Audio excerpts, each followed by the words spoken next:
Normally on the podcast, we talk more about specifically food, but we're going to mix up a little bit this weekend because there's something coming up in St. Pete that mixes the food I love, a lot of good fat guy food, with beer and wine. Hello, Niki Austin. Hello. Tell us who you are, Niki. Well, I'm here representing the Backlot Wine and Beer Weekend, and hence the mixture of the fun that we brought in here. Yeah. Hey, FCC, I'm not drinking. Just for everyone who knows the rules, I'm not drinking. I'm just salivating. Not yet. So that's come up this weekend. Now, it's a 2-day thing. I like how you guys broke this up. It's kind of more of a beer event on Saturday, which is more in the festive mood, and a little more classy with the jazz and the wine on Friday. What was the decision behind that? Probably exactly what you said, actually, and we wanted to make it really like the trifecta. You wanted fun. to keep the riffraff like me out of the Friday events. No. Oh, okay. So Friday night is we're having jazz and wine. So we have Hot Tonic showing up to play live jazz. Okay. We have over 50 wine samples, so I'm sure whether you come in classy or not, it could get rowdy. And then we have amazing food. Once that wine goes, second or third one in, all of a sudden, classy goes right out the window. It does. It does. And such a fun way, too. Tell us about these performers, too, the Spasmatics. I know a lot of our local listeners know about them, but they're just like the ultimate party band. They are. They're a ton of fun. They do 80s music. So, I mean, it's dancing and it's silly and they wear fun outfits. They're a great time and good people, honestly. I've met them and they were great people. So the microbrew scene here in Tampa, is it me or is it way more advanced? It's popular around the country. The microbrew scene over the past 20 years has grown crazy, but it just seems like here in Tampa is so much more so. Is that just my imagination? No, it's definitely not. And boy, I really found out when we started to do this event. One of the charities that we're trying to help benefit is called Operation Craft Beer Deployment, which started because of one of the retail partners from Daughters Brewing mentioned he has a son overseas in the Navy. He's on a ship deployed. Doesn't have any great craft brews overseas, and he's used to what we have here, right? So he had this great idea that we start this charity and start sending craft brews overseas, which was part of the reason this whole event started to come together. Nice. And it's amazing how much community has come together over it. The breweries have really come out of the woodwork with donations towards this event. Everybody knows Cigar City, and that's where this is happening this weekend. But Three Daughters. I'm sorry. Right next door to Three Daughters. Scratch that part.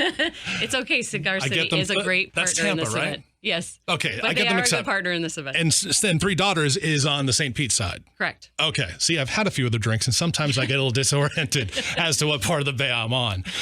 What are some of the ones that you love that maybe people don't know about yet? You know what? I have discovered some interesting new ones, actually. Right across the street from Three Daughters is a small brewery, and it's called If I Brewed the World. And he has this, I think it was called Crunchberry wheat beer.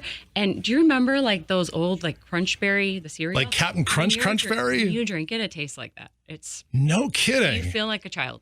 It's amazing. They get so creative with these wacky ideas. I've seen peanut butter and jelly beers and everything else. Like, it's cool. And especially when you live in Florida, you don't always want something heavy. You want something light and something fun. Exactly. It was delicious. But I mean, I'm a beer person, so. Now, this podcast is Gino 8 Tampa, so we typically talk about the best place to get wings, beer, pizza, and the fat guy stuff. What are the best foods that go along with beer? The obvious choice is wings, but I see like the menu that you guys have for the VIP section for the event. Yes. Tell us about a few of those choices. In fact, we have a guest here. You're part of this too, right? Yeah. Yeah, come on in. Come on over. Come on over and say hello. No one can describe their food better than them, but this is our group from Toasted Associates, and I want to throw out, they do yacht food. So if you want delicious food. I mean, you don't have a yacht and serve bad food, right? Right. But it's accessible, fancy food. Like I'm looking at this and salivating. Tell me, first of all, your name. I am Chef Adam Johnson. Adam, tell me about this street corn I'm seeing. This looks fantastic. So very basic street corn. We've got a hop garlic aioli. Then we have cojita cheese, and it's sprinkled with a taki dust. Oh, that's what that is. Yep. So give it a little bit of spice, a little bit of kick, make it a little bit different, and a lot of fun.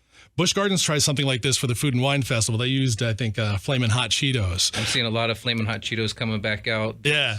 A lot of different places putting some of that different stuff, but just getting a full flavor going on and making it as fun as we can, I think. And the contrast in the flavors. You've got the hot, the garlic, the sweetness of the corn. Yep. And then a little bit of the hops shines through as well. So we've got a citra hops in the aioli, which makes it a little bit, the citrus coming through.